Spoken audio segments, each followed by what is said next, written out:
everybody. Welcome to Career Highlights. We got Mike from Uppercut and our coach Chris from Lead the Way with us today. So let us know who's with us. If you're a student, place a heart emoji in the chat or in the comment section. A parent, place a smiley face. An educator, a thumbs up. And a community partner by placing a gift box. We'll give you a few minutes to do that. Chris or Mike, if you want to say hey to everybody. We've got a couple people on already. So we do. Okay. Yeah. Hi guys. Everyone say hi. What's up? How's it going? Who we got? I want to see who we got. I want to see if any of my young folks can pull it up today. Curry's on. He got a heart in the comments. Check out the comments. Hey, Mr. Curry. That's a go-getter right there. Curry's a go-getter. Is he? Yeah. Looking forward to hearing his commentary today. If he has questions and stuff, looking forward to that. All right. If you again joining us, I know we've got more than Devontae, correct? I want to make sure I'm saying his name correct. Is that correct, Chris? Yes, that is definitely correct. All right. So we know we got more people than Devontae on. So if you are a student, place a heart emoji in the comments. If you are a parent, place a smiley face. If you're an educator, thumbs up. That means a coach. And if you're a community partner, please place a gift box in the comments. Okay, you got a couple more folks on here. Chris, look at those comments and see who's on. Let's see who's on. Let's check it out.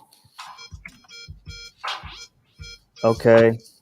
Lanaya's in the building. She was just with us the other day. Yes. Oh, Davina Ware. Yes, she's in the building. Got a community partner. Yes.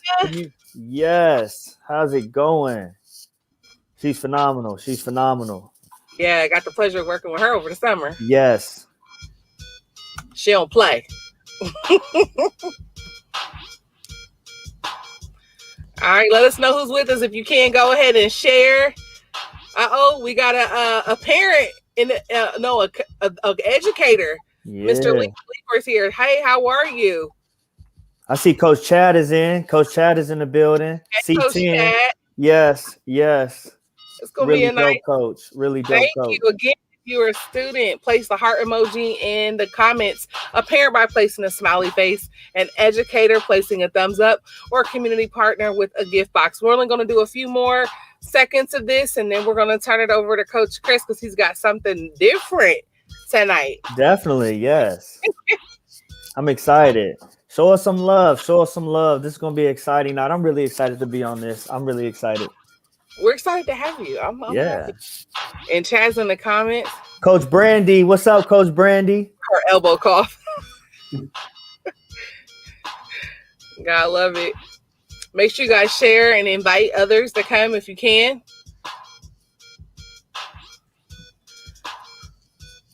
She said, "What it do?" Man, she's a phenomenal coach, man. She's got a great story. Good people. All right, well, we're already in. I'm gonna go ahead and let Chris turn it over so we can talk about what's next. So as she's mentioned, I'm Coach Chris Williams with Lead the Way Learning Academy, and myself and Coach Chad, who is in the chats. Make sure you show him some love. We had a exclusive, kind of like behind the scenes, sneak peek into Uppercut Coffee the other day, and we got some footage, and we wanted to show it to y'all before we got things rolling. So go ahead and roll that footage.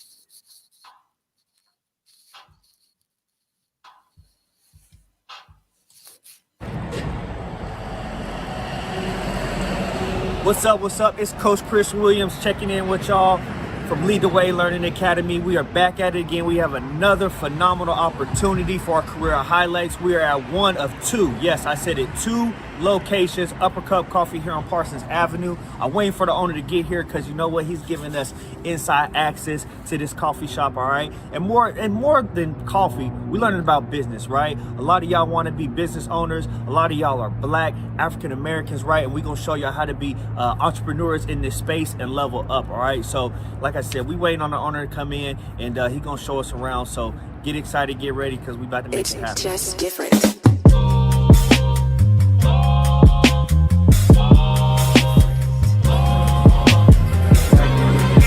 So we we are now in the building. All right, Uppercut. We are inside. You can hear the vibes. You can see the vibes. We got tons of dope black art on here. Okay, Coach Keith Neal, who is a local legend, will connect with the owner here, and they go around. They find local artists to display their work each and every week.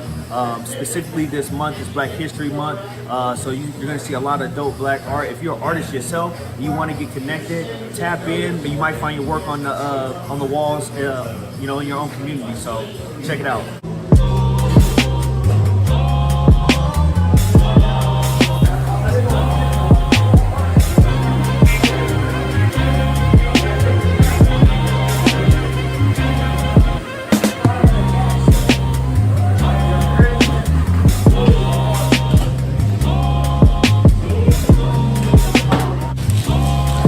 So originally when coffee beans come in, they come in green. We load them up in this hopper right here. It spins in this cast iron drum from anywhere from 12 to 15 minutes, depending on roast and bean. From there, this is our trier. So this is where we check all the beans.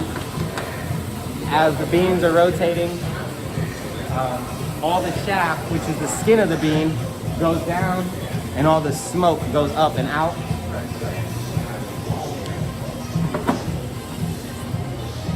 So this is the shaft, this is the bean, like skin matter, the shell that comes off while the roasting process is happening. So I'll bring you back over here. This is the cooling bin. So there's a fan in here that's cooling all the hot air down and blowing it out. And that's how all the smoke is going out and all the shaft is coming down. From there, we let it cool. We put it in our bucket, and then we store it and brew it and grind it fresh. And that's the roasting process in a nutshell.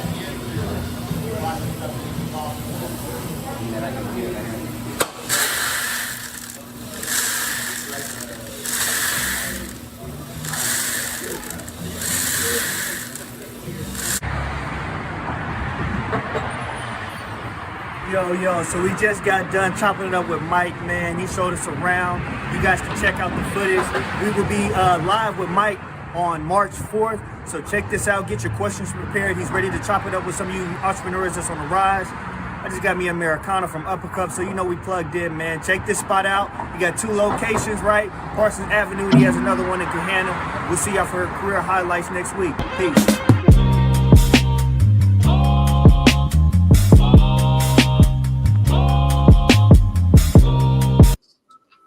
Listen, I hope you guys enjoyed that. Thank you, Coach Chris. Yes, no, thank Mike for giving us that access. You know what I'm saying? That inside access, right? Yeah, that was cool, man. I'm a local, so I go there, but just to even, have a moment to sit down with him and, hear a little bit of his story, it just made the experience that much better. That's good. I loved it. Great video. And I'm a coffee person. So to see that process, even that quick part, I was like, oh. So do you sell it? So I know now I'm about to be selfish. Do you sell? Wait, hold on. Do you sell bags of coffee? Like the actual coffee? We sell bags of coffee, and we supply different restaurants and coffee shops around the city with coffee as well. Awesome. I didn't know you were already in restaurants. Look at that. Y'all, I hope everybody's watching as an entrepreneur. Here we said he's got 2 locations. He's also selling coffee to other restaurants to have this amazing coffee. So we'll just go ahead and jump in. If you have any questions, we'll be talking to Mr. Mike tonight, Chris and I. Please put your questions in the chat. Anything you want to know from whether it's coffee or entrepreneurship. I believe that Mr. Mike is, or I should keep saying Mr. Mike, but Mike is open to answering those questions for you tonight. So the first question is, can you share your educational and career journey to where you are now? And then tell us what made you go into this line of work. Okay. Yeah. So, I'm from Columbus, went to Columbus Public Schools my whole life, graduated from Walnut Ridge. From there, I went to Wright State University for a few years, and transferred to OSU, where I finished and got my degree in economics. So from there, I graduated in 2008 2008 was like the start of the recession. So it was, really, really hard, especially with a degree in economics to get a job.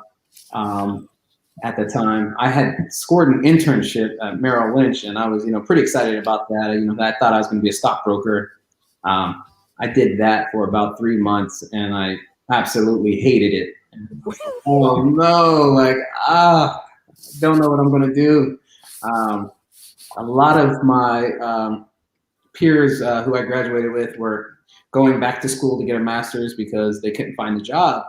And I was like, I don't want to go back to school because I can't find a job. So, I had a savings. Fortunately, I had about, I managed to save up about $17,000, and I had 4 credit cards. And I said, I'm just going to put it all in and give this thing a try. So, 10 years later, we got 2 shops, wholesale business, and So what made you go into the line of work? I know I read your bio, but that's, first of all, let's give it up for. I mean, he said, "Listen, I'm going all in." Right. And you ain't looked back yet, huh? No, that's it. I mean, it was one of those sink or swim moments, But the thing I had on my side was my youth. So, if it wasn't going to work, I'd rather it not work then. No, definitely. So was this something that, and I want to piggyback on that, is this something that was like, that this how you were raised, right? To go all in takes a level of like courage, right? Like you, to me, I'm like, I have to see someone take that huge leap before I do. Or were you just cut different and kind of just like, what? Nobody showed me this, and this is just the decision I think is best for me. I think entrepreneur spirit is just, I really feel like you're born with it. I think that when you're young, you're the guy that, the kid that's going to cut grass on that day. You're the kid that's going to go out and shovel snow on the snow day rather than sleep in, So, and I've always just been that type of kid that was going to push the lawnmower around the neighborhood all day, even if I only got to cut one lawn. But no, that's good. That's good. So yeah, so I guess from that, right? You talked a little bit about your education, economics, the recession, but like coffee, right? Coffee is a very specific industry, right? It's not just a business that, I'm just gonna go all in. Like, who connected you, or what sparked that interest? Was it a trip? That's an interesting story in itself. So while I was at Wright State, my roommate, his family happened to own 10 coffee shops in Dayton. Whoa. Yeah. So they own 10 coffee shops, and I'm just watching him grow in the business. I even worked at one of their shops while I was down there. I worked at one of their shops for about 6 months. And, that was always like coffee. That's interesting. I didn't, who would have thought people sell so much coffee? But that kind of sparked that. So I was able to circle back around to that. And, that's why relationships are important. You never know the importance of a relationship. Wow. So you're building you didn't even realize it then. You were connecting with someone. And when you started, did you kind of reach back out to your roommate as you begin to grow and build, and, as you say, put it all in? Till this day, the guy is one of my best friends. We talk every week, at least once a week. But we were, when I told him, hey, I think I'm going to go the coffee route. His father started their coffee company in 1970. So it was exciting for him to see something start from the ground up, because he was just kind of born into it. Yeah. But he was as excited to watch my journey and be a part of my journey as I was. So it was kind of the stars aligned on that one. Yep, and we have a comment. True, building relationships, how important they were. What you have in that, and how it just worked out the luck of your roommate being a part of this coffee empire. And it's like, hey, well, I guess I'll go back and tap into them. So you say you believe that entrepreneurs are born. Is there anyone else in your family that, is there entrepreneur spirit or type of vibe within your family? Or are you the only one? For the most part, I would think that I would say that I'm probably the only one in my immediate family. Okay. Yeah. Are there others in your extended family, like uncles, aunts, cousins? There are other business owners within your lineage by any chance? Yeah, yeah, definitely. So my father was self-employed, so he was a cab driver my whole life. So Okay. that kind of that whole you got to wake up and get it on your own kind of attitude. I Mhm. I was close to it. But yeah, that's So are you said you're, I guess you could say kind of like your mentor, the person that like kind of like you were under their wings, had like 10 coffee shops, right? And when I hear that, I'm like, that's a lot of coffee, right. right? That's a lot of variety. I've been to your spot a few times, probably more than a few times if you look at my account, but you have tons of different varieties and flavors, right? How did, after you realize like, man, coffee is what I want to do, how did you create a profile that best suited your customer base? Like you have to have like some type of idea, and then like where do you go and pick your options? Like how does that happen? So I'm a firm believer in any business, the market's going to dictate what it wants, right? Um, when I first opened the coffee shop, I had this vision of what I wanted for the coffee shop. But at the end of the day, the market dictates what the market wants. So, I mean, if you would have told me 10 years ago I would be selling fried peanut butter and jelly sandwiches, I would have been like, what? Ooh, those are fire. But that's what that's what the market says it wants, and that's what we're doing. I think that you just got to be flexible and or listen to the market. Do you feel that your degree in economics definitely help you have a better sense and awareness of understanding the market and what people want at that time, so you're able to stay in, even though it may go up and down, you're able to kind of move with it? Definitely, I definitely think my degree has helped me. Um, More importantly, I think that the college experience allowed me to get outside of my circle and being able, because I was at Wright State, because I was there with that guy, I mean, this guy was, he's a white guy from Greenville, Ohio. We would have never, ever, ever met really any other way than happened to both be there at that time. So I think that it just allowed me to get out of my circle. We do have one question that's already come in the chat from Devontae Curry. What steps did you have to take to buy the buildings for the shops? So a lot of times in commercial real estate, it's really really hard to actually purchase the building. You don't necessarily have to purchase the building to open the business.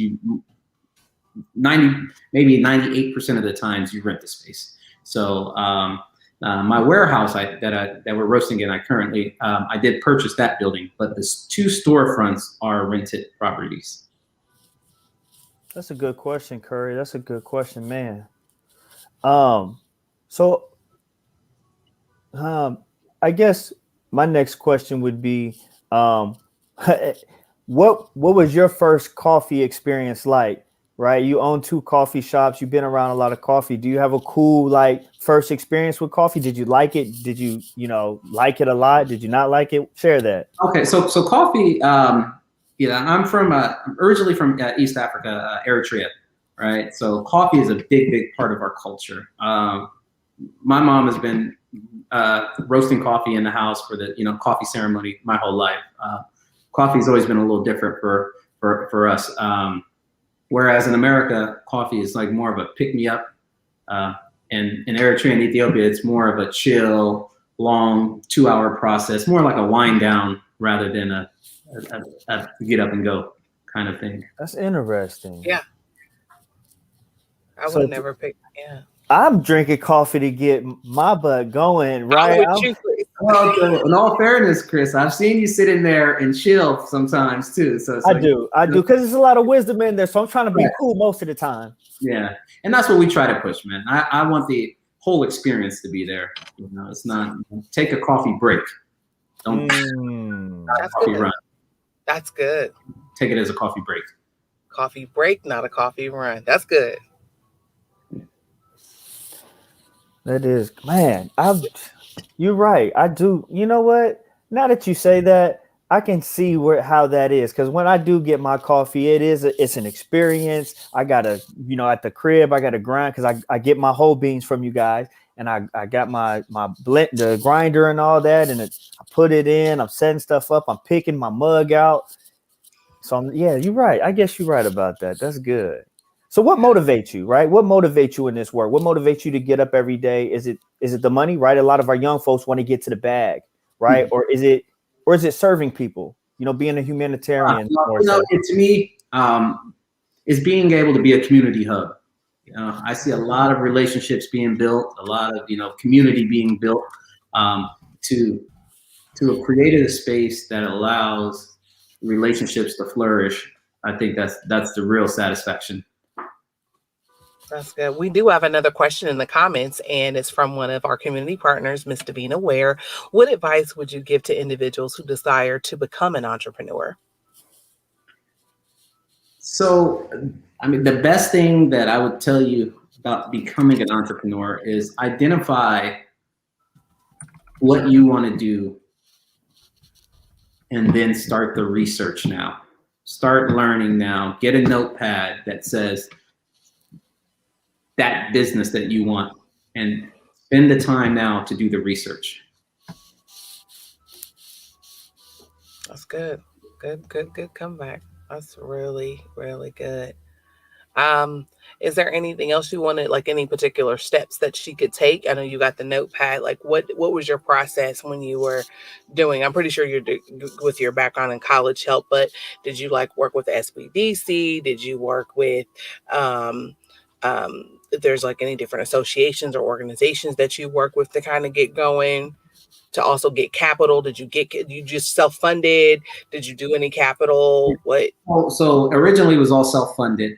Okay. Later on down the line it did. I would definitely say, Huntington Bank, just banking with Huntington was a really good experience. They are all about small businesses. So, Okay.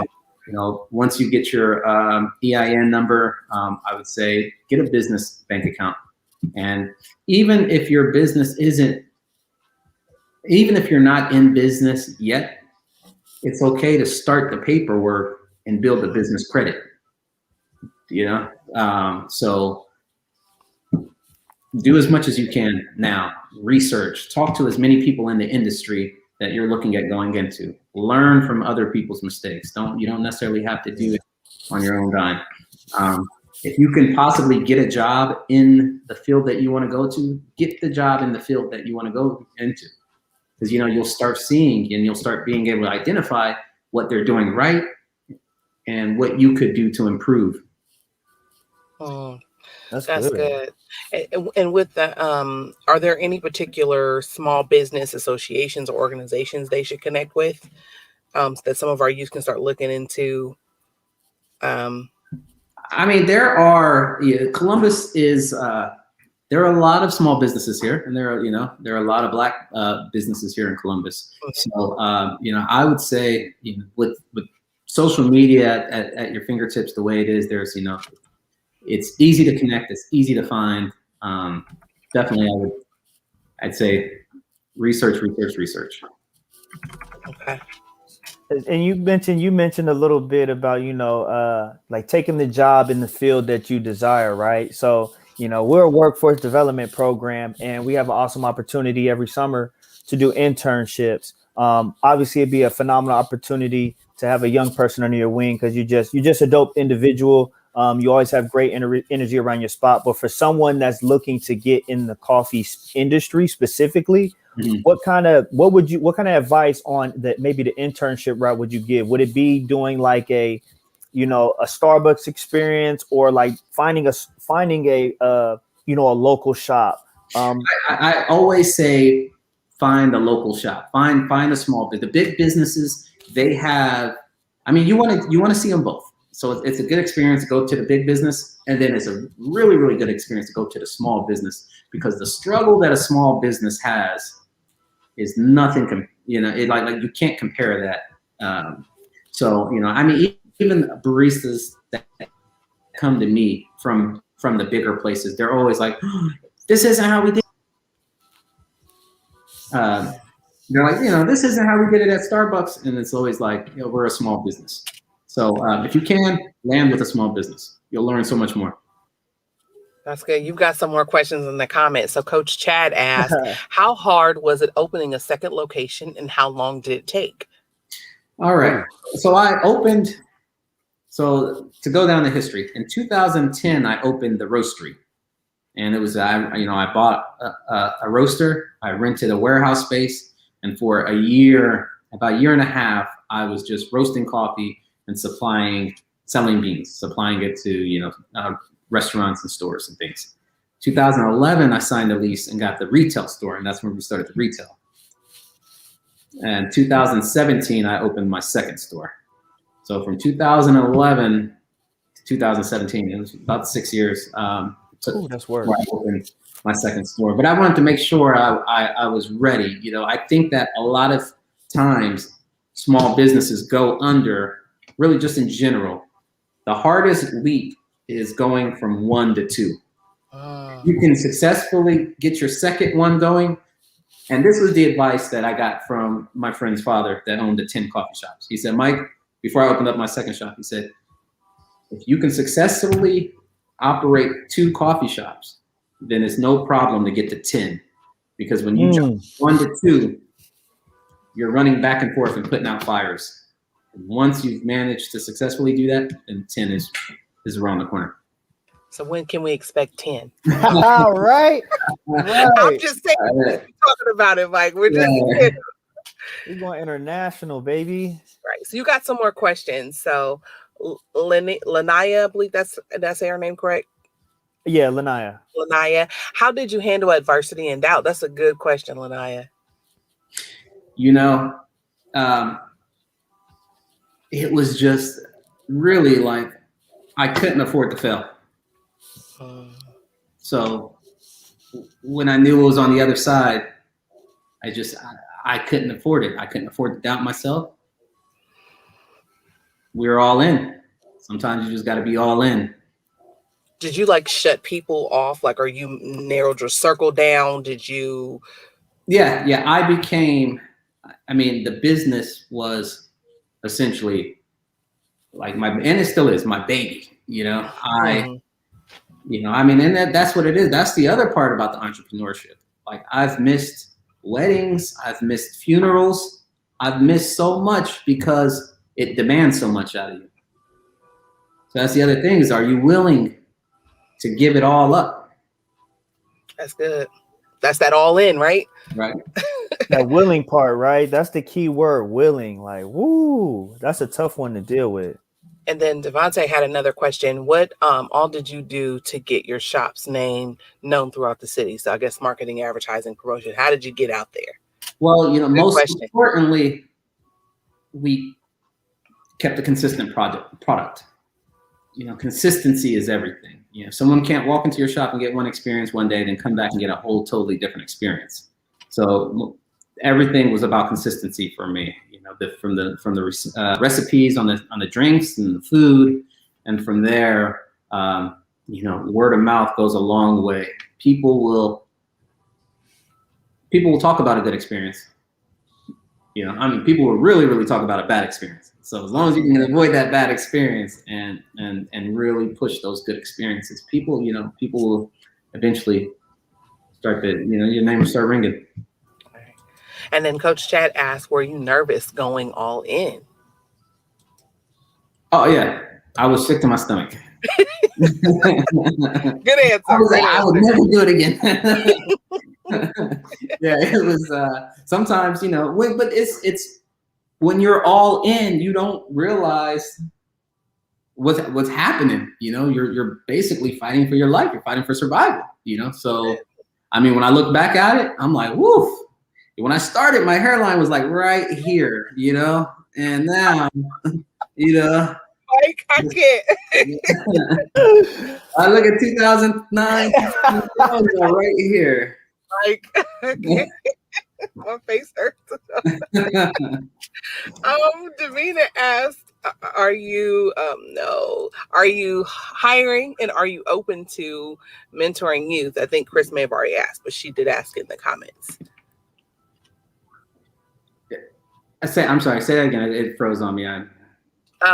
She said, "Are you Davina Ware asked? She's one of our community partners. Are you hiring, and are you open to mentoring youth?" Yeah. I mean, we hire a lot. We are currently hiring at our Gahanna store, and yeah, I'm definitely open to mentoring youth. Entrepreneurship, something I'm very, very passionate about. I would be absolutely thrilled to, mentor someone who's looking at entrepreneurship. And then we have another question from Coach Chad. Does the industry require a lot of research? Well, I think you can never do too much research. Okay. Whatever you're doing. I think that, research is one of those things. When you have the time to do it, do the research. That's good. And then our last question so far, and then we'll turn it back over to Chris to close out the interview. What's your approach to marketing from Lanaya? Another great question from the youth. So currently we've relied a lot on, basically word of mouth advertising. We've got the Instagram and things of that nature. But yeah, no, I think it's been, for the most part, it's just the product. We're trying to push a good, consistent product. So why not middle cup or lower cup?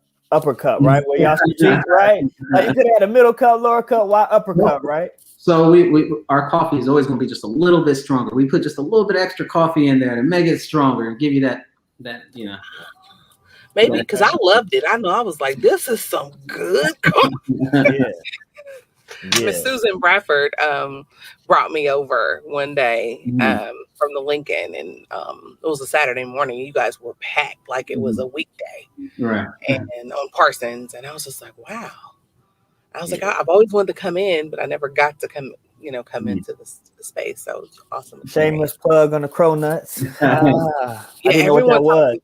You know what a cronut is? Yes, I do. Actually, my son had a project in 8th grade, and he made them they had to do something for math, and I don't understand how this became a part of math. It was like a business experience. So they had like their cronuts, and I was the parent that all the kids came to my house. And of course I had to show them how to make it, and I showed them how to package it and put their labels on it. So yeah, I'm familiar. They're so fire over there. But I heard your pastries are amazing. So shout out to whoever's behind that, because man, all the couple varieties of the muffins and those cronuts are fire, man. Listen, at least I will say the time I came, like almost everybody left with at least a coffee and something else. Right. It wasn't like one thing. I will say at least that was kind of my observation. They didn't just come and get a cup of coffee. They came and got either 2 cups of coffee or a cup of coffee and something else. So or a friend. Right? Or a friend. It's a hub, as he mentioned earlier, or a job. That's, like a lot of people meet there. They always and that's too, for those people that are out there looking for business networks, their shop has a space where they put all their business cards at their counter, and then they got a poster board for a lot of other community resources. So like they're not just talking the talk, like they're actually doing it, So with that being said, this is how we kind of, end our show, is that we always ask each host, what 3 things would you leave with our youth as they begin to enter into the workforce and just their development as a professional? So the 3 things I would say: 1, start building your work ethic now. So no matter what job you have, put your all into it. Because if you start slacking at this job, you'll carry it on to the next job, and that may become your work ethic. When I was younger, a coworker once said, "Dang, Mike, you work like you own the place." Well, now I own the place, So I mean, facts. Right? Big facts. Just because it's a job when you're 16 doesn't mean I can slack or whatever. Those work ethics are they're being built right now. So put your all into it. The other thing I'd say is, stay accountable for your time. There's so many distractions in the world now, with social media at your fingertips to, Netflix and things of that nature. So that kind of goes back to the research. doing research and things like that. Like, just staying accountable for your time. You want to look at a 6-month window and say, wow, look at what I've accomplished. Look how much I've grown. So, staying accountable for your time. And then the third and very important thing to me is, be mindful of your credit. You guys are going to be 18 soon, and credit card offers are going to come. The cell phone, get a cell phone in your name, and you think, oh, I owe them. It's only $80 I owe them, and you don't pay them. Well, Right. that little $80 is going to haunt you when they start messing up your credit. So just financial literacy, start learning about that, and just be mindful of your credit. Protect your credit, because it's going to be a lot harder to clean it up later. No, that's good. That's good. That's a culture thing too, right? Like culturally, as a people, we tend to shy away from credit, but it's that being responsible with it, right? Yeah. And not allowing the credit to use you, but you use the credit, right? You leverage it. You know how to use it. No, that's good stuff, man. So you don't want until you're even bad credit's the worst. No credit's the second worst. Okay, so yeah, you want to start building it, but you don't want to be so afraid of it that you say, I'm just going to put it on the back burner until I'm 25. Because then when you do need the credit, then they're going to say you have no credit history. That's good. Dropping gems out here. I hope y'all taking notes. So the first thing he said was start building your work ethic now. That was number one, if you missed it. And these are 3 things to keep in mind. It's a suggestion for you all. Number 2, stay accountable for your time. You want to go back and be able to look at what you have accomplished. And that research he was talking about. And 3, be mindful of your credit, financial literacy, and building that credit now. And I think you've already touched on it again. Bad credit's the worst, and no credit is the second worst. So I appreciate that, Mike. I know those hearts, I guess, those hand claps in the comments. If y'all have any more questions before we close, if you want to contact Mike, you can do so. You can contact him on Instagram. And his information is on the screen. If there's any other information, let them know your addresses to your store, Mr. Mike. So if they haven't been, the best time you can mostly catch me at 79 Parsons. I'm in the Gahanna. I bounce back and forth between that store and the Gahanna store. So yeah, Gahanna store is 121 Mill Street over in Creekside. 121 Mill Street. Yep, 121 Mill Street. So we're open from 7 a.m. to 6 p.m. Yeah, come through. If you ever see me there, stop, say what's up. I'm a very approachable person, so I'd love to chop it up with you. All right, so Chris, let them know what's coming up next week before we go. Well, we just had this phenomenal session. So we got College Readiness Wednesday happening next week. All right, we have James E. Prissick. He's the director at the Office of Social Justice and Activism at Otterbein University. All right, so please show up to that. You can go to our Instagram at LTWLA_ Columbus. All right, you can hit the LinkedIn that's in the bio, and you can go ahead and register for that. And then on Thursday, we have our music industry panel come in for our career highlights, and that's going to be another phenomenal session going down at 6 p.m. So we got College Readiness Wednesdays at 3:30 with Otterbein, and then we have our music industry. Oh, that's going to be another good one. So y'all better come back, because this was live. I don't know about y'all, but this was live. I feel like we should have had coffee though. I feel like we should have came prepared, Chris. We failed. We failed. I feel some kind of way. Yes, it's all good. I'm gonna be in the shop first thing in the morning, so I'm good. I'm gonna make sure I get my uppercut. I'm gonna get my uppercut break, right? My coffee break. Coffee break. And again, for any of our students, parents, educators, community partners, if you know any youth that you think will benefit from Lead the Way Learning Academy, of course, there's some eligibility requirements. You can find us at www.leadthewaylearningacademy.org, or our Linktree information that is available at the bottom of the screen. Intake is happening right now. There's some dope things happening. Coach Chris, we got the professional developments coming up. There's the internships. Internships. Yes, we got job readiness training. Like, you really want to be a phenomenal, student and professional, and you want to become the best version of yourself. Tap in with us. You see what it is right here. It's organic. This isn't anything fake. This is real. All right, so young folks, tap in. I appreciate you, Mike, for coming out with us tonight. Yes, we do. Any last words from you, Mr. Mike, before we go? I'd say, just keep moving. Always be moving the needle forward. All right, we want to keep moving, in the forward direction. So, all right, well, you guys, we'll see you later. Thanks again, Mike. All right, thank you guys. Have a great day.